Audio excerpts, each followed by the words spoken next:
The final season of Game of Thrones begins in 5 days' time, and we get to find out if the forces of Jon Snow, Daenerys Targaryen, and their band of merry men are able to save the realm. Spoilers, they probably are. But, what if they didn't?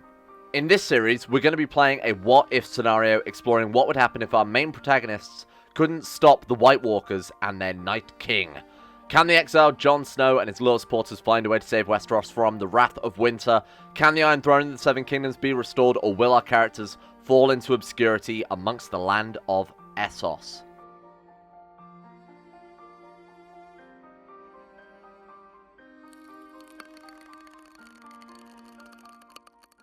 Welcome back, everybody, to the Game of Thrones one. It feels like it's only been, a short while since we played the Top Og Spoff and the Saparian, I think they were called. I don't remember what those last series were about. But it's obviously only been a little while, but I thought now that we have the Game of Thrones final series coming up, and this has been heavily requested by a lot of people as well. I've seen a lot of comments asking for the Game of Thrones one to make a return, so we are back once again.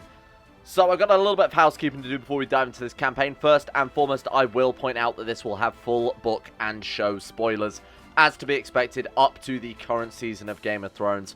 I'm also incorporating aspects from the book and the show into this campaign, as this actual mod is based almost entirely on the works of the book, with certain things from the show added, I guess, just because they fit in quite well.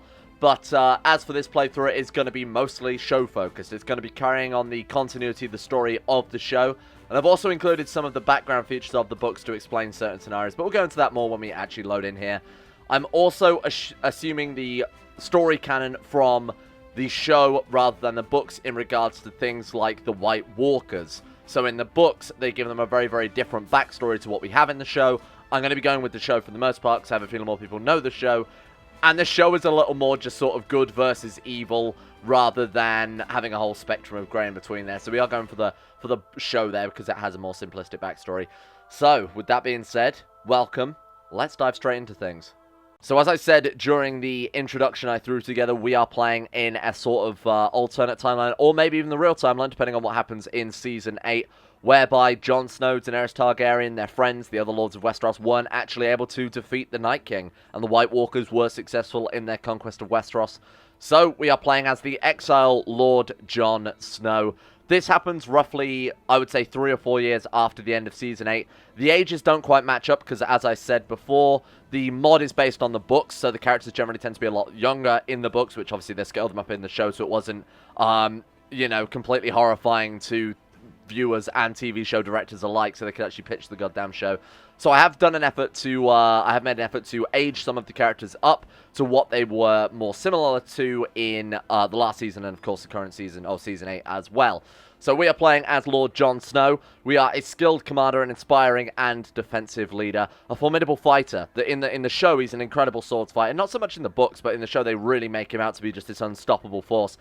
He is resurrected, as we saw in, I believe, Season 7, brought back to life by, of course, the powers of the Red God there at the hands of Melisandre. Bastard, chosen by R'hllor. So, any characters in the series that have been called chosen by R'hllor, I have given them the chosen by R'hllor trait. Jon Snow, of course, was referred to as Azor Ahai Reborn, the one chosen to defeat the White Walkers by Melisandre. He is also honourable, just, brave, authoritative, diligent, kind, and honest.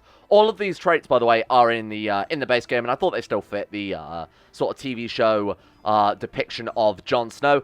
Then, of course, he is married to Princess Daenerys Stormborn, again, going by that final episode of Season 7. I feel like this is inevitable, isn't it? Clearly what they're setting up to happen, so I've decided to embrace it. She is a charismatic negotiator, astute, appealing, a liberator, breaker of chains, and all that nonsense. She is also chosen by R'hllor, so during, I believe it was Season 3, could have been Season 2, she was approached by Quaithe in Karth and told also that she was Azor Ahai, the promised Prince Reborn, so she also has that trait. Trusting, temperate, authoritative, proud, ambitious, and ruthless. To go along with these two, I've picked all of the most important characters and all of the current sort of main protagonist cast from the TV show. So we have ourselves Varys the Spider, we have ourselves Samwell Tarly, we have Lord Brandon of the North. So that's Bran Stark. In the books, he is depicted as having the same colour hair as Catelyn, taking on the Tully features rather than the Stark features. So in the show, whereas he's like, dark hair and looks more like a Stark, in the books he looks more like a Tully. So I sort of kept with that because I couldn't be bothered to make a whole new portrait for it, to be honest with you, especially as it's such a minor thing to worry about. Then we have Arya, Sansa, again, as they are reflected in the current season. So Arya is a intricate web weaver, formidable fighter. She's been trained by the faceless men of Bravos. Similarly, Sansa has had some rulership experience, so she is authoritative, patient, stubborn, that type of thing as well. We have Missandei of Narth, Gilly of Craster's Keep, who for some reason is wearing war paint, or she just had a horrible accident falling off her skateboard there and ripped both of her eyebrows off. I don't know what's happening. She's also apparently a brilliant commander. I actually haven't messed around with Gilly at all. She is, as it says there, she's a base game character. Craster of Craster's Keep, she has a son apparently called Owen, who is obviously Craster's son as well, and she is married to Samwell Tarly, Jon Snow's good friend. Samwell Tarly there, incredible. I don't think I actually changed Samwell Tarly or Varys. They were both pretty much as good as they could be. Obviously, Varys with his huge intrigue there, and Samwell Tarly, fat, astute scholar. I think that sums him up, doesn't it? What more needs to be said? They have gone into exile alongside Robert Arryn of the Vale. I figured, seeing as he is the cousin of obviously Sansa, Arya, and I guess technically Jon Snow, but not really, he is also gone into exile with them. They've got Davos Seaworth, the fucking Onion Knight himself. Knight, poor fighter, astute, and obviously honourable, just and content. I'm glad that he's come along. He's apparently since had 3 more kids. I guess this is just a feature of the base game. I actually didn't notice that, but his sons in the series, we see them die during the Battle of Blackwater Bay, whereas he apparently had 3 sons in the game that have continued living there.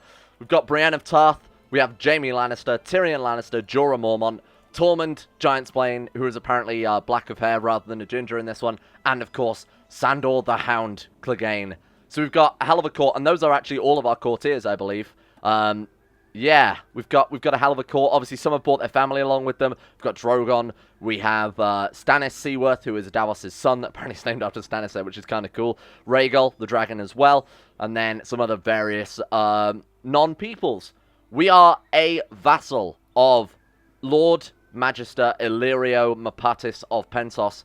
So in the books, as I said, I'm going to take some continuity from the book, some from the show. One place where they line up is that Illyrio Mapatis generally tends to be a player in Westerosi politics. In episode 1, you see him arrange the marriage. This is the guy that Daenerys and Viserys are staying with in episode 1. This is the guy that arranges the marriage between Daenerys and Khal Drogo. Similarly, he's also a very, very good friend of Varys. So I figured that Varys maybe managed to get in good with Illyria, managed to get them into exile, and got Jon Snow a castle out of it as well. Seeing as he is, you know, one of the last legitimate claimants to the Iron Throne, same thing applies to Daenerys as well. Now, in the books, interestingly enough, he takes a bit more of an active role. So Illyrio and Varys smuggled out one of Rhaegar Targaryen, that's Daenerys' brother's children, out from the capital before Gregor Clegane killed all of the other Targaryen family members. He actually managed to smuggle them out, and Illyrio and Varys in the books, this is exclusively a books thing, have been working on getting this kid, called Aegon, put back onto the throne. Now, the show writers for, obviously, Game of Thrones have basically combined that with the character of Jon Snow, who, in the books, is obviously heavily hinted as a Targaryen anyway, but they've basically taken that story out entirely, and obviously Jon Snow is called Aegon instead. So, we're going with that one. He is in this story still. We have the opportunity to discover his heritage. Maybe, in my headcanon here, I'm thinking that Samwell Tarly has obviously told him about his backstory, and they want to keep it quiet, you know. I feel like they need to keep it on the down low. He's married to a Targaryen, who cause a lot of issues with Sansa, Arya, Bran, all of that type of thing. So Samwell and Bran there have told Jon Snow, but I think he's keeping it quiet. We do have the option to legitimize ourselves. There are a lot of in-game features around Jon Snow, and as this is the character Jon Snow from the mod, we might be able to explore that option later on as we go here. Is there anyone else worth mentioning? Not really, and that's everything. That is our starting setup. Oh yeah, by the way, this, I did... Is there anything else worth mentioning? Well, now that I've pointed it out, yeah. So the entirety of Westeros, as I said, has been conquered by the Night King. There is nobody left there. A couple of these other provinces that you see, Summerhall, Old Stones, are just ruins in Westeros.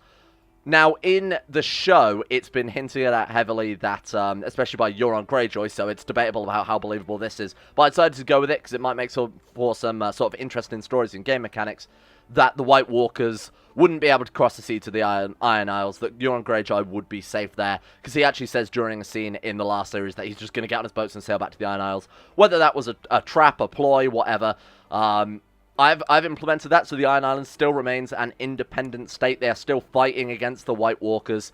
We'll pass through the Arbor, the High Septum, and Euron Greyjoy allied together. They're trying to fight for what's left of Westeros at this stage. And then, of course, we have the Arbor far south. This is quite a Mediterranean climate in the Arbor, so it's going to be, you know, kind of, I guess, defended from winter anyway. I don't know the extent of the White Walkers' power. They've not really talked about it. From the sounds of it, they could bring about a bloody ice age. So, for what it's worth, he is also independent.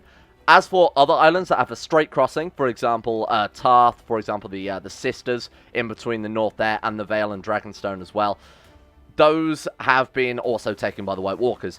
Now, interestingly, every single province the White Walkers conquest, just as a game mechanic, turns it immediately into a wasteland. So we have lots and lots of winter wastelands everywhere. There are a couple that have, for some reason, become independent. I don't exactly know why, but they are still winter wasteland and uninhabited. Do the White Walkers have boats?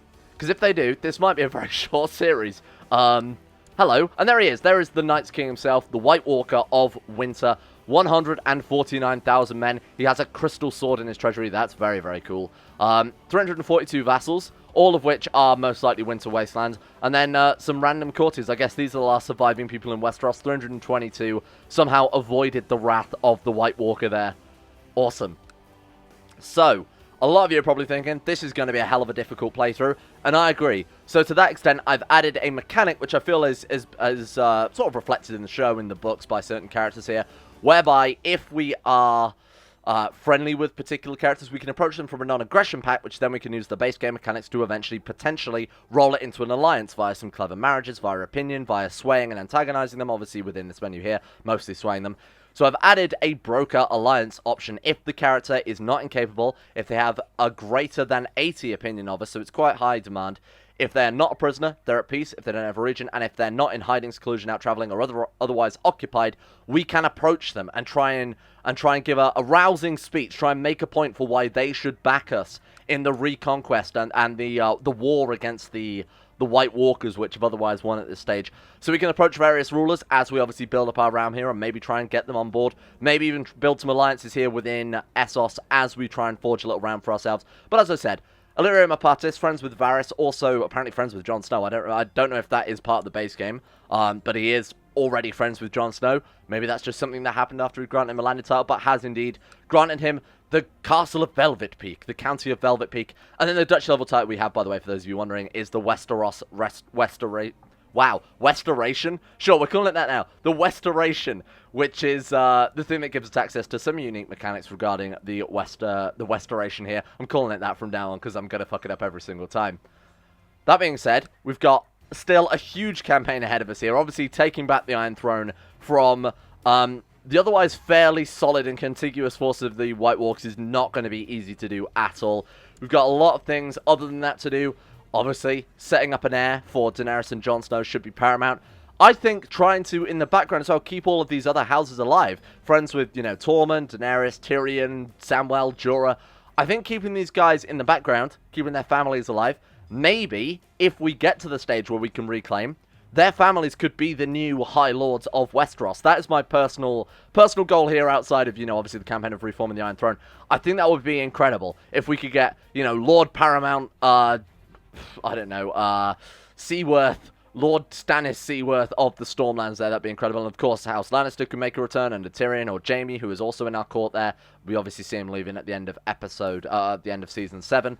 Tormund's Giantbane, I guess he could have the North or something. He probably seems appropriate for that one. Anyway, I digress. Let's get on with some CK2, shall we? So, who do we want to be our diplomat? Now, unsurprisingly, or I should say surprisingly, Tyrion actually has terrible diplomacy, but he has quite high stewardship, so he wouldn't make for a particularly good Hand of the King. I feel like... Oh, no, you know what? Hand of the King is stewardship, isn't it? I wanted to make Sir Davos, because everybody loves Sir Davos, right? So Tyrion is going to be in charge of the matters of the realm. So the Hand of the King is more or day-to-day administration. I think Tyrion is quite appropriate for that. He was Hand of the King, obviously, for the Iron Throne for a stage, and is Hand of the King for Daenerys as well in the current TV show timeline. So I think Tyrion will do. There he is. Seneschal, also called a Hand of the King if you are on the Iron Throne. Our diplomat. We have a choice of Varys, who is obviously not only a great diplomat, but he's also a good manipulator. I think Sir Davos himself has to be the diplomat here. Davos the Onion Knight. Our Chief General, Brienne. We have Sandor. We have Jaime Lannister. or Jorah Mormont. We actually have some really good choices for marshals here, and of course, they could be commanders outside of that. I feel like out of the ones that would be capable of leading troops, I feel like Jaime Lannister probably has the most experience in that outside of his, obviously, stat abilities, because that more reflects, you know, that is also quite heavily influenced by their own, you know, skills as a combateer, as a swordsman. Sandor also is an incompetent commander. Brienne, a dutiful commander, because obviously women aren't generally groomed for command. Sandor was second-born, burnt, and wasn't really cared about too much, so he is also an incompetent commander. Jaime is a dutiful commander, which is kind of a surprise, really. I think Lord Jaime would make for a better martial, all things considered. Chief General Jaime Lannister, Lord Treasurer. That's a difficult one. We've also got Selwyn, by the way. Selwyn, the even star there. That's Brienne's father. Oh, man. Lord Treasurer is a difficult choice because we don't really have anyone good here. Obviously, our Spy Master has to be Varys. That's an easy one. I don't even have to think about that. Lord Treasurer is difficult. Samwell Tarly would definitely make a much, much better priest, but we can't make him priest. What about court physician? We can't make him court physician either because he doesn't have an official learning education. He's just a competent steward. I guess in that case, Samwell Tarly can be Lord Treasurer. He's an erudite kid. He's good with books. I say kid. He's, what, like 24 at this stage? Yeah. He's good with books. Good with numbers, perhaps. I think we'll do that. Obviously, he's shown his proficiency for at least dates, so there's that going for him. Now, court physician and court priest is going to be kind of a contentious one because we are old gods. Obviously, Jon Snow was always raised in the culture of the old gods with the weirwoods. He's had a lot of run-ins with the old gods in their various aspects. Daenerys, though, faith of the Seven, traditional Westerosi faith. She doesn't really have a faith in the TV show, and to be honest, not really the books either. She's raised in a sort of faith of the Seven Westerosi culture environment, just to encourage her for command. She's also taken on marine culture, which is kind of annoying. I guess we can fix that. It's just where I've had to set up this scenario here. A little bit of a sequence break. Don't worry about that too much. So religion is going to be a difficult one because I don't really know what to go for. I don't really want to piss off the lords of Pentos by proselytizing as, like, you know, the old gods or having a different priest. We could convert to the red god. Honestly, I feel like it's almost entirely appropriate, seeing as this character, well, both Daenerys and Jon Snow have some relationship with fire. Obviously, Daenerys Targaryen being a Targaryen, having dragons, burning herself in a pyre, being told that she is Azor Ahai. I kind of feel like the whole thing would be way more appropriate as R'hllor, and especially as Illyria of Pentos has sort of given them refuge here, given them asylum. Maybe taking on his religion might be a show of support here. So why can't we set crown focus? Is it because it's a titular title? Oh, wow. So in this one, if you want to set yourself a crown focus, you have to have a realm size of greater than 35. Holy shit, that's massive. Okay, we won't worry about that too much then. First things first, I think family focus. I think ensuring that the Snow Targaryen household here doesn't go completely extinct in the first generation is not a bad plan. And characters also have artifacts that are relevant to where they are in the series. So obviously Jon Snow has Longclaw, Samwell Tarly has Heartsbane, the sword that he stole from his father, Randall Tarly. And I assume they're all dead as well. Yep, they all... Not Dickon. Not Dickon, please. Incredible name. Okay, so as for court physician and priest, I don't really know. Can we convert to Legis culture? Can we convert to his religion? There's normally an option, right? If we, nothing. I don't think we can, you know. What if is there a local sort of, holy site? Nothing. We don't even have a temple here. Okay, then. Let's not worry about it too much. It's not a big deal. What have we got in our menu? My God, we've got a lot of stuff here. So we can hold a melee, which is a traditional northern, sort of basically a tournament, but for characters of the First Man or Northman culture there. So that's sort of the equivalent of that, but I believe they're more dangerous as well. Northmen fight a horse with war lances, but seldom tilt for sport, preferring melees that are only just this side of battles. Oh, okay, sure. It's a bit weirdly written. Knighthood, is, as it says there, is rare in the north, so they just fight instead. Commissioner Spolka, basically a runestone or a statue that they have under Winterfell, essentially. Also request legitimization. Ask your liege to declare that you are a true-born member of your house and legitimate efforts to the Westeros restoration. I mean, that does seem appropriate, huh? Legitimize yourself. We could also do that if we have greater than 0 piety. He can basically, you know, make himself the... So, House Snow, actually, if you look there, becomes a cadet house of House Stark. So we have a couple of different ways to go around it. We could just request legitimization and be given a house randomly. We could make House Snow an official branch house of House Stark, and maybe even rename it to something a bit more appropriate than Snow, which is just sort of the generic bastard name for children born in the north. Or we can investigate his history, maybe make it public that he is actually a member of House Targaryen, Obviously, that would mean that they have an incestuous marriage, which would cause many, many issues. It's not accepted outside of sort of Targaryen culture, and even then it's still a bit taboo, especially in Westeros. So, yeah, that could be a tricky one. If we do that, that will have some other issues with it. All of our vassals would dislike us. Any children will be considered an abomination of incest, so temple vassal holders will hate them. And, of course, certain other rulers will hate them as well. Oh, we can convert to local religion. We could do that. But I will leave that up to you guys. I'll let the comment section put up a good debate for that if you guys would like to see him become a ruler. I mean, again, it does very much make sense when he's been resurrected by the powers of the Red God, by a Red Priest, you know, all of that nonsense. So we could go with that as well. Go on a foreign tour. Is that appropriate? I feel like he's done enough foreign tour to last him a lifetime. And then we have just sort of our standard decisions, you know, feast, summer fairs, that type of thing, household guards. Can also convert to local culture. I feel like that would not be right at all. Okay, so let's send for a Maester from the Citadel. Does the Citadel still exist? No, it doesn't. I guess that's just a game mechanic that's implemented so that you can't be without a court physician if you are. Because he takes on a unique role of... so court physician actually can't be filled by anybody but a Maester if you are Westerosi. So I think we will definitely do that right now. Let's call in... Where is it? Call in a Maester from the Citadel. I'm going to untick request legitimization, and I'll sort of see what you guys think about going down different routes. I think, personally, Jon Snow outing himself as House Targaryen and maybe accepting the fact that people are going to judge him and hate him for marrying Daenerys, who is also technically his aunt, also a member of House Targaryen, though, is obviously going to cause some issues, but, you know, I think we can deal with that. Now, I believe the incest mechanics actually won't come into play unless we do legitimize him as a member of House Targaryen, so that could be something we do as well. Tame a dragon. That's a pretty ambitious thing to want to do. Have a son? Seems appropriate. We'll go with that one to start off with here. Right, let's get this Maester to our court. My lord, the Maester we sent from the Citadel has arrived in the name of Aegon. Welcome, Aegon the Reachman. He's a renowned physician. That's probably one of the best Maesters we could have asked for. He's obviously got some learning bonuses as well. Now, the court physician in this isn't just somebody who will treat you. In this one, he can also serve the court and is generally the tutor for your children. So, as you can see, there's a 13.24% chance that your child will get some learning benefits from this guy educating them. What do we want to do with the council then? So, we'll have Lord Tyrion, Hand of the King. You can oversee the realm. We could also have him, I don't know, improve defense is what I give garrison size, pretty pointless. Improve holding is only something we can do if we've got a lot of gold, and I think it's something like 4,000. And is still RNG. It's essentially a building that you build in your capital that is fully dependent on this firing, whether or not it upgrades. So 8.6% chance yearly. We won't worry about that for a while. Just oversee... Oh, there we go. Oversee the very small realm that we've got going on here. Davos, the Onion Knight. I think performing statecraft. Speaking to other rulers on our behalf, sort of convincing them that we have a just cause here to retake the Iron Throne. That seems appropriate. Jaime the Kingslayer. The Kingslayer? No, that's wrong. Don't call him that. That's offensive. Kingslayer. What's wrong with him? Stressed, one-handed, in the dungeon. Citation needed. I guess he's just in the dungeon visiting someone, huh? Ruthless, humble, chaste, cynical, brave, duelist, dishonorable. So he's been outed as dishonorable by Bran Stark there. Everybody's told him that, you know, he did do him a bit of a push from that tower. Not a big fan, apparently. Blood feud minus 100 between the houses, naturally, but, you know, maybe they're putting their differences aside for the purposes of saving Westeros. Knight, and then obviously he's got his sort of standard stuff there. I guess just, you know, organising the army. We're probably not going to go to war anytime soon. Lord Treasurer, Samwell Tarly, collect some taxes, my boy, if you can manage it. Don't stress yourself too far with your 11 stewardship.